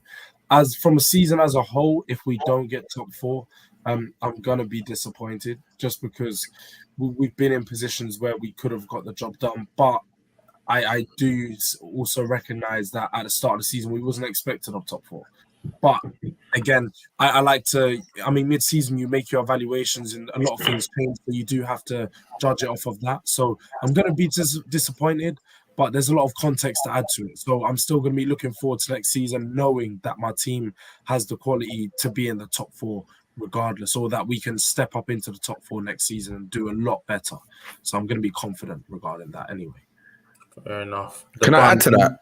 Yeah, go ahead. I just want to say, yeah, because I think you're spot on, Georgia. I think like with season, right? No one did expect that. And the thing is, we've had a season where we've had 2 different managers. We've had a transitional period where we've gone from what Conte's done from if you look at the stats before Nuno left, we were the worst in running stats, we're the worst in tackling stats, worst in shot stats, worst in nearly every stat you could possibly think of. We were at the bottom of every single table in stats base. As soon as Conte's come in, we've gone to the top in nearly every single stat, right? We've scored more goals than any other team since Conte's joined, right? Oh, so sorry, since 2022 started in the Premier League. So to from a team that literally was one of the worst in terms of stats to one of the best in terms of stats, it's with the same players. With obviously Harry Kane, all the bullshit that he went through with all the Man City shit and not having a pre-season and not wanting to be at Spurs and all that crap. And then as soon as Conte come in, completely changed it. It is a massive change. And for me, the biggest thing is I don't give a shit on it. Honestly, where we finish, right? It just all that matters to me is that Conte is back. That's as simple as that. If Conte is backed, right, then I don't care where we finish. If I'm really honest, right? Because obviously top 4 is a massive thing. It helps bring you money for players, but I don't want to hear the bullshit excuses that we're going to get from the board that we keep getting over the last 20 years, right? Because we didn't make top 4, we can't spend money. That's a load of fucking bollocks, in my opinion, right? The board can spend the money if they want to. If they want to give Conte, and the funny thing is, it's not even like he's going to go and ask like for 200, 300 million pounds for players. He just wants his type of players to come in to play his way, his system, and the players that have the mentality to play his football. And if they're doing that, then I'll be happy. And I think that they can get some really good players for not spending ridiculous amounts of money, like say Man City might spend or Chelsea might spend. And also, if they can manage to somehow work out some miracle deals by selling some of the absolute fucking dross that we have in our squad, then you've got a bit of money to bring in players with that as well. So it doesn't matter to me really where we finish. It just matters where if Conte's backed or not. Because if Conte walks out this club, I don't give a fuck what happens to Spurs. On all honest opinion, until that board is gone. I swear to God, I don't give a fuck because nothing is gonna. If Conte, the best manager to ever come into Spurs, right, walks out this club because the owners don't give a fuck about ambition or winning anything, then I don't give a fuck until this board's gone, and I'll do everything I can to get this board out because it was never gonna change. So does that mean give up your season ticket? Why would I give up my season ticket, right, for the club that I love, right, and I want to go and watch my team? Because if I give that up and Daniel Levy fucking leaves in 5 years' time, I'm gonna have to wait 15 fucking years to get my season ticket back. What's the point? What's the fucking point? Just don't buy food in the stadium. Don't buy beer. Don't buy merchandise. I mean, or whatever, however you want to do it. Everyone's got their own ways of protesting, but look, there's different ways about how people want to do it. But my opinion is that this club will never fucking change, right? If Conte walks out, there's gonna be. I'm telling you, the shit that's gonna happen in the stadium. Let's not even think about it. It's not happening. It's not happening. Just don't make a cup final. It seems like you're gonna sack your manager if you make a cup final. So, mate, that's what Daniel Levy does it for money, mate. He doesn't give a shit. He don't give a fucking shit. A week leading up to the cup final, you sack Mourinho. Like, come on, now. Yeah, but it's because of money. It's because of money. Right? The reason why in back Poch. The reason I mean, you've got history of doing it. I don't think he will back him. I don't think he will back Conte. The debate and the argument is what is the word back? What does that mean? Does it mean go spend 200-300 million, or does it mean just get the players that he wants? Does it mean work smartly in the transfer window to do deals like they did with Kulusevski and Bentancur and Romero, like where they don't have to pay all out in one hit, they pay over a period of years? That's how a lot of clubs are doing business nowadays, right? Because especially since the pandemic happened, people have to work more smartly, and deals are not structured as a one-hit payoff unless you're Man City. But even them, they're not going to pay 100 million straight out for Jack Grealish. There'll be installments. Not many clubs will do that nowadays. I don't know. You need to do that though, bro. I don't know. I think you just say to Conte who is it that you're after and back him with who he wants. Exactly. So, you know, like I think Daniel Levy has lack of ambition. 100%. Having said that, I don't really understand the hatred for the guy from Spurs, because I've gone 30 years of watching football. Tottenham have never been in a title race. They have now under who? Tottenham have never had a 60,000 seat stadium. They have now under who? Tottenham have never in my lifetime been in a Champions League final. They have now under who? So as much as there's lack of ambition, there's a lot of good that he's done at Tottenham, and I think that needs to be recognised. There's a lot of good, yeah. I think fans recognise it. Like sensible fans will recognise he has done good at Spurs, but his footballing decisions, right, have been atrocious. Have been fucking nothing short of a disgrace, in my opinion, right? Because what he's done is he's rode his luck, right? The reason why we were where we were was because of Pochettino and because of the players we had at the time coming through, right, from the academy. Like Harry Kane was coming through at that time. He got it was like everything fell into place in one hit. He got lucky with the manager, got lucky with Harry Kane. Who hired Poch? Yeah, but that was a lucky hire. He wanted Van Gaal. So he doesn't deserve credit for that. Doesn't deserve credit for Poch. If it was, look, Dan, if it was lucky. Dan, listen, if it was up to Come him, on, man. Dan, Come on. I know you don't like him, and I'm not a fan either. I wouldn't want him at the club. I'm not saying that. I'm just saying, bro, that there's lack of ambition, but there's a lot of disrespect about what he has done. If it wasn't for him, you would not be in this stadium. You would not be in the Champions League final. You would not be in a title challenge, because he's responsible for recruiting the managers that got you there, bro. Mate, can I just add to that? Give him some props. That's it. You just give him his props. Just give him his No, what I want to say is, I think for Tottenham fans, it's not that he hasn't shown ambition, it's the fact he hasn't added on it. So when they made the Champions he hasn't League taken final, you to that next bit. Yeah, he didn't do anything the following season. You know, when he sacked, like, for example, that's why I find the Mourinho thing baffling. And I get it might be due for money, whatever, but it's that, for me, is why I think for Spurs fans, and it happened under us for Arsenal, like, we won an FA Cup, we didn't do anything, we just didn't add to it.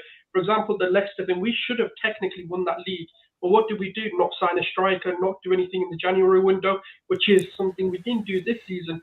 And I think that's what it is for, like, Levy's biggest thing is, it's the frustration of not taking you to that next step. Yeah, and I get that, and I'm with you, and I'm totally with you. But I don't think it's like this guy needs to get out because he's just a disgrace. I don't think he has been a disgrace at Tottenham. I think he's got the lack of ambition to go to the next level. Who, Daniel Levy? Yeah. Put it this way, right? I think we should do a stream so we can explain to you what Daniel Levy is all about, so you can really understand the man behind the person who owns his club, because he's the highest paid chairman in in the Premier League, and he's the only chairman who owns a percentage of the club, the company that owns Tottenham Hotspur, right? And the stuff that I could tell you about him, you'll understand why a lot of Spurs fans don't like him, because Mate, I don't like him. I don't like him either. I don't like him. You know what? You should But like Danny, him. but Danny, You know what? can Let I me just just quickly interject can I though? just add something, right? What? Every rival fan should fucking love Daniel Levy, because he will always show the ambition to never win a trophy, right? To always Spurs in that mediocre fucking bracket, right? Because all he cares about is getting top 4 money, right? Because all he wants is the money to develop the areas around Tottenham, and all the stuff that they own, all the stuff that ENIC and So let me ask you this last own. question. Let me ask you this last question, because I understand you. I get you want to move on, Sams. Yeah. Who do you put it down to that Tottenham got to a Champions League final, into their stadium, got to a title challenge? Who's the person that got, like, they would have done that without Daniel Levy, 100%. Without Daniel Levy, Pochettino would have got you a stadium. Pochettino would have got you to a Champions League final. The thing is, you're missing the point, Dan. Right? The stadium was not designed to bring in money for players and stuff. Tottenham are a self-sustaining, self-sufficient club. That they only spend what they make. Right? They don't. The owner has never invested any money into the club, right? He hired Daniel Levy because he is basically an accountant. That is what he does. He's a business administrator, right? That is what he got his masters at I think it was Oxford or Cambridge, one of the Cambridge, I think it was, right? And what he did for ENIC and Tavistock Group, especially ENIC, which is the reason why he was hired as the chairman, because he is so good at with managing money and turning a profit into something that's not worth a lot of money, right? Which is what he's done at Spurs, right? Yes, on the business side of things, he's a fucking genius, right? He knows how to make money. He knows how to rip people off. He knows how to. This guy is who you want on your club. If you want to make money, right, and utilize every single aspect of making money, this is the man you want to hire, right? But if you want to win football trophies, you want to win trophies, this is the man you don't want to hire. This guy's got no idea, right? I'll tell you why, because look, Pochettino, if it was up to Daniel Levy, right, Daniel Levy would have had Van Gaal as our manager. The reason why Van Gaal didn't come in because he wanted to go to Man United, right? Then he had to look at his second and third options, which was Pochettino and someone else. I can't remember who it was. I think it was Frank de Boer at the time, right? And Frank de Boer was actually higher on that list than Pochettino was. But the only reason why they decided, they just saw something in Pochettino where they thought, do you know what, let's give him a go because of what he did at Southampton. And Frank de Boer hadn't managed in the Premier League, which is the reason why they gave Pochettino the job, right? Pochettino, if it wasn't for Poch, Tottenham wouldn't be the same Tottenham that we saw in that era where we challenged for the title, we were in the Champions League final, all that kind of shit, because they just wouldn't have. And the problem is Daniel Levy, even during that time, was always promising things to the fans, saying, "Oh, the stadium's not going to affect our transfer. We've still got money to spend. We're going to improve the squad." And they didn't do fuck all during that time. And then when they did spend a bit of money, which actually, if you look at the net spend they spent, it was hardly anything compared to what they actually brought in from those seasons being in the Champions League. Yeah, it was nothing. And then they spent it wrongly as well, because because Paul Mitchell, who's the guy who helped build this kind of Tottenham era and scout those players, right? During that Pochettino era, he quit his dream job, right? If you look, his words, his dream job, because he couldn't work with Daniel Levy because he restricts people, right? Because he's a control freak. He has to control everything. This is the reason why Spurs are going to never be successful, right? They're never You know what? I'm going to have to interject here, Danny, because we're going way off topic here. I can see you really hate Daniel Levy. But you know man, you better hope Pochettino does shit at PSG. You can get him back, get Conte out. Daniel Levy's shit, mate. That Daniel Levy hiring Conte, what a shit decision that was. Get Poch back quick. What are you doing, Levy? Get him out. Get him out. We have Conte at Spurs. You know, you brought in Jose. Like, he is responsible for these things. You're in a position now where you're knocking on the door of top 4. And we're gonna have to wait and see what happens, man. Let's do a round robin before we close off. Boots Bants, coming over to you. You've got 2 games left. If you was to put your neck on the line and say, do you think it's over for you now, or do you think that you can make top 4? I think we can still do it. I think it's so crucial that the Saka's, Martinelli's, Odegaard's turn up. Like they didn't turn up against Spurs. Yeah, that's a given. Everyone see that. If they turn up tomorrow night, yeah, we can still do it. And yeah, the thing is, I'll be real. It's sort of like I think it's being understated. This situation in defence for us, like it is bad. It's sort of like Liverpool situation with Van Dijk. It's literally every centre back out because arguably Ben White on Thursday was not fit enough to come on. So 3 days time, you're not going to be that much better, Nick. Yeah, so he's not fit. So that's the only defender we have playing. You're going to have someone like whoever, Tomiyasu, playing centre back when he's only ever played as a right centered in a free. Do you see what I mean? Like everyone's going to be out of positions. You can just about cope with a Tavares at left back when you got the full three, the solid three. Do you see what I'm saying? Like it's a problem, yeah. So we really need the attackers to be on point, and it could be one of those. There's going to be goals tomorrow. Let me tell you, there's going to be goals, and it might be something like we nick it 3-2 or something if our players turn up. But yeah, we could. It would not surprise me if they don't turn up. Then yeah, we lose. But yeah, I'm still hopeful. I'm still hopeful we can get it. Guna Souls, over to yourself. Obviously, it's in your hands. You need to go there and win. So surely that should spur this Arsenal team on. You've come this far this season, and you've had some great moments this season. So can you go and do it tomorrow? Can you get top four? Gotta back it, man. It's not over till it's over. That's just the way I am. It's in our hands. We've got the opportunity. It's not the situation where, Spurs are above us right now, technically on points and stuff, but it is in our hands. If we win, we go a point above, and we've got to keep believing. We can't now lose faith in these players that brought us to this place where we feel, I wouldn't say happy, but I'd say, you know what, we feel like, yeah, the club's going in the right direction. This is where men become boys. This is where, legends can be made, and start, that status of, okay, you know what, you're on your way to becoming someone who can cement themselves into the books, not because of top four, not because of this season, but what it can do for us going forward. Getting top four is paramount for our transfer business, clearly, because it seems like they've got two transfer policies. If we make Champions League and if we make Europa League, it seems like obviously Champions League is the one that we want. And for me, let's go for it, man. We've got to back the teams. The last two games, as a fan, we've got to do our bit and just support them through it. And it's over to them, really. It's over to them to believe in themselves. As a fan, we need to go to Newcastle. It's a hard travel on a Monday night. It's not going to be easy, but we've got to make the noise. We've got to make it uncomfortable. We've seen what it does, obviously, with Mark Noble today, how difficult it is when it's the last game of the season and, you want to end it on a high in front of your fans. It is going to be very difficult. It's going to be Northumberland Derby all over again. Granted, it's not that occasion, but the atmosphere is going to be very hostile. They're not going to welcome us. And it's about showing us that, okay, we've made that step. And I know it's a 3-day turnaround, but let's just go there. Let's believe. And that's just the way I'm going to keep going. I've got to be positive, got to stay positive on the team and just hope they can do it and get it over the line. Fair enough, fair enough. Dan Potts, I'm guessing you're going to be travelling up to Newcastle tomorrow. Am I right in thinking that? So I'm actually not, because I couldn't get the days on the Tuesdays off. So I'm going to be doing the watch along with AFTV instead. It's a long trek for me, man. I'm off tomorrow because originally it was obviously supposed to be on the Sunday night. So I was going to be going, but then I couldn't get the Tuesday as well. So unfortunately, I can't do it now.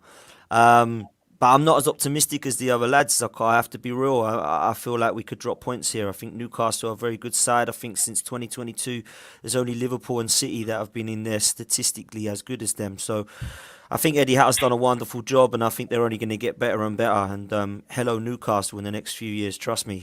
We said it about City and Chelsea. It's going to be exactly the same with them. So that's going to be even harder for us boys to get top four in a few years' time. Can I just add, Dan? Sorry to interrupt. Do you think it plays a part that it's their last home game that some of these players might be fighting for their careers right now? Yeah, I think you're right. And I think the fans will want to see, them bow out well. I don't think... And you know what? I don't like this term, if they're on the beach, you should beat them. If they're on the beach, they should all be sacked because they're professional footballers that need to be turning up every single game, no matter what. So it's none of this, I'd love to have Newcastle and Everton because they got nothing to play for. I think, we've seen Everton today that will have something to play for now. But Newcastle, I feel personally, they'll come out fighting because it's their last home game. They want to prove to the fans that they care. And like you said, they want to prove to Eddie Howe that they should be in the side next season. So it's going to be difficult. Like Boods has said, we're struggling at the back. I can see a score draw, and I can't see Spursy going Spursy at Norwich, if I'm honest with you. So I think it's probably going to be Arsenal in 5th place and Tottenham in 4th, unfortunately. And as I said earlier, I put that down not to the Newcastle result or Spurs. I think the damage was done in the 3 losses against Palace, Brighton, and Southampton for me. Yeah. Young Swaggy Daniels, Pat, going into the final. What are your thoughts? Yeah, I mean, I'm Final. hoping. I do think that Newcastle can get something tomorrow. I don't think they beat them, but I think it could be a draw. Like I said, speaking to the Newcastle faithful, we know quite a few because they've been on views quite a few times. They're really all hyped and pumped for this game. It's definitely not a game which means nothing to these guys. They want to lay down a marker, and like I said, these fans and these players want to show they belong at the next level, which is top 8 and top 6. So it's a great game for the neutral. Obviously, Arsenal need to go and win. I think us beating Arsenal, I always said it, that was the 6-pointer. Obviously, if we lost, we were out anyway. They would have done it. That was a massive marker. We knocked the stuffing out of them. We've now then won today. So we've really put the pressure on them. They now know they have to get something out of that game. And when I say something, I mean a win. So yes, the ball is in their court, but it's over to them and it is in their hands. But it's not as easy as that. Football, as you know, is just, you got to go through the motions. You got to get yourself up for it. You got to play. They know everyone's watching. We've put pressure on them by playing first. So yeah, man, it's going to be sticky. I think it's going to be a sticky one still, if I'm being honest. Sticky one still. Well, thank you all, man, for your time on this Sunday. I really appreciate it. It's been a good show. Obviously, it all hinges on tomorrow's game, I believe. I think if Arsenal go and win tomorrow, then they have the momentum going into the final day of the season. But I can't remember who Everton are playing next. They've Everton have got got Palace on Crystal Thursday. Palace. Yeah. So, could it be that Everton still need to win on the last day of the season? That could definitely play a part in there. But as a neutral going into the final weekend, obviously my club ain't got nothing to play for. I think it's been an interesting watch. I was as hyped as anything for that Thursday night game. It was really good. It ended up being a good game of football as well. But yeah, man, it all hinges on tomorrow. So let's see what happens. Who do you think will get it, Sems? Who are you going for 4th? Who do you reckon will get it? I think Spurs have got it now. I think just that game that they won on Thursday, I think the momentum has shifted there. And I think as you alluded to, Newcastle isn't an easy game. I watched them play Liverpool the other day, and Liverpool found it really difficult. And yeah, I don't think that Arsenal are going to have it in them now to go and get the 3 points that they need tomorrow. So I do think it all hinged on that game, that you probably should have just gone there and beaten them. But yeah, this is Premier League football, so anything can happen. Can I add to that? I think if Arsenal had their full fit squad, I think we would be talking about a completely different story. Because I think a full fit Arsenal squad is this season they've shown they're pretty good as a unit. I think in terms of as a team, they play better football than say us as a team, right? We've got better match winners in our team. We've got like better world class talent, right? But as a team, Arsenal have played better as a team, and I think.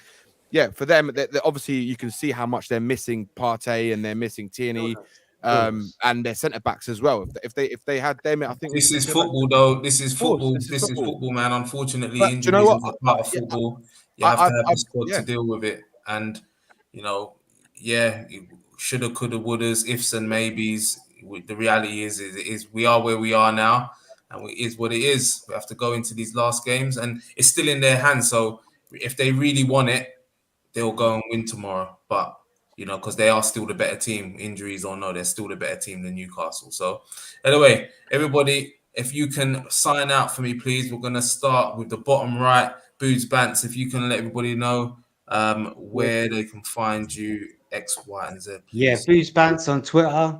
I'm on TikTok as well. I've got a page on there. If anyone's on there, jump on there. Always having a laugh on there. And yeah, thanks for having me on, guys. Always a pleasure. Wrapping it up, chopping it up, should I say? Nice one. No, thanks for coming through, man. Appreciate you every time. Guna Souls. Yeah, literally just on Twitter and Gunnar Souls. It's always a pleasure coming on. Good conversations today. Yeah, but it's it's not a good time to be on as an Arsenal fan, but let's just get the job done. Yeah, man. No, I really appreciate you coming on as well, Guna Souls. And you know, we'll see what happens tomorrow. I'll see what you're saying on the timeline. See your energy on the timeline. Dan Potts, pleasure having you on today, man. I think that me and you will definitely agree on a lot of things because the way you talk about your club is exactly how I talk about mine. So yeah, man, thanks for coming through, making your debut on Everyone's a Pundit. Can you sign out, let everybody know who you are, where they can find you? Nah, appreciate you letting me come on, Sam Pat, for reaching out. Much appreciated to coming on. Really good banter, really good debate. Great to meet new people as well and speak to everybody else.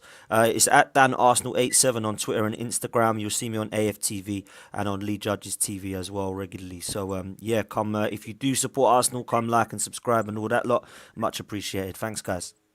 Wicked. The Bun. Mr. Yeah, I hate Daniel Levy. What are you saying? yeah, you can find me ranting away like most places, like any Spurs kind of channel. But we've got our own channel, which is Tottenham on Tour. You also find me doing some watch alongs and some other things with We Are Tottenham TV as well. But yeah, you can find me on Twitter, Danny Kiriakou, or just Tottenham on Tour, and you can find me just doing my shit really.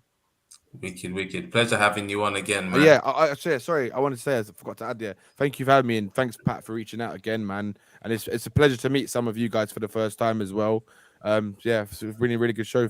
Yeah, it's been good. Yes, Thanks, man. guys. Wicked. George J4. Yeah, man. Thanks for having me on again. Pleasure to be here. Like everyone else said, it's been a very good show. You can just literally catch me at my _4 George. Yeah, you'll just catch me doing my Durag diaries over there every game. As say after the match, I post my Durag diaries, and the Durag's always on when we win. Also on YouTube, Scrubs and Scholars. We're not consistent, but we have many videos over there, so please do check it out. And yeah, man, thanks for having me on again.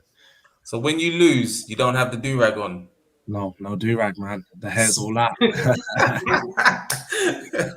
And is it fresh trims or what? Because I would have thought that would have been on when you lose. When Was needed under Nuno, innit? it's usually a mess when it's out. So I ain't doing the hair. It's just what you look like when you wake up, pretty much. So take it stress. Wicked. Pat. Yeah, once again, thank you everyone for jumping on. My life's been made a lot easier this year because Views as a platform now is respected and guys know it. So when I reach out, it's a lot easier to get good talent on and the shows flow and we can go on for 2 hours and not even notice because everyone on here knows their stuff. They talk good talk. There's no disrespect. We all just chill, vibe, and we just talk the realness. And I love it, man. And it's great to see. It's great to feel. And I hope the people watching also agree. We get comments and people chipping in, and it's great, man. But in terms of that, yeah, I just wanted to thank everyone for coming on. It's always a pleasure. I know the Arsenal boys were feeling it a bit, and I'm glad you lot still showed up. There was no ducking and dodging or going missing like Mr. Gunner King, who took 2.5 days to reply to our tweets, but hey, it is what it is. That's what happens. There's no love lost in the North London derbies, baby. You know how it goes. But yeah, Views is our platform. Semper and I, we're here obviously every Sunday, 8:30 p.m. The last one of the year or the season next year, so that's going to be a big one. I'm on coys.com tomorrow at 8 o'clock, wrapping up the North London derby and the Burnley game. Been asked to jump on the football terrace, which I'm on regularly. That's why I met Dan Potts and where I meet a lot of these good guys. That's tomorrow. I'll be going over all the stuff in the week. And then I'm always on other people's shows as they ask me to jump on. So yeah, it's going great, man. It's going good. Wicked. So I've mentioned it a few times already. You know, I really appreciate you all taking the time out to be on Views. It's very well appreciated, man. And you know, this is episode 102. It's been an interesting season. Shout out Pat for keeping things going when I've not been on, and you've been a great host and you're enjoying it, and you know, big up yourself. So yeah, man, as I said, this is Everyone's a Pundit, people, and these were my pundits. Until next week, we are out. Hope everybody has a blessed week. Bless up.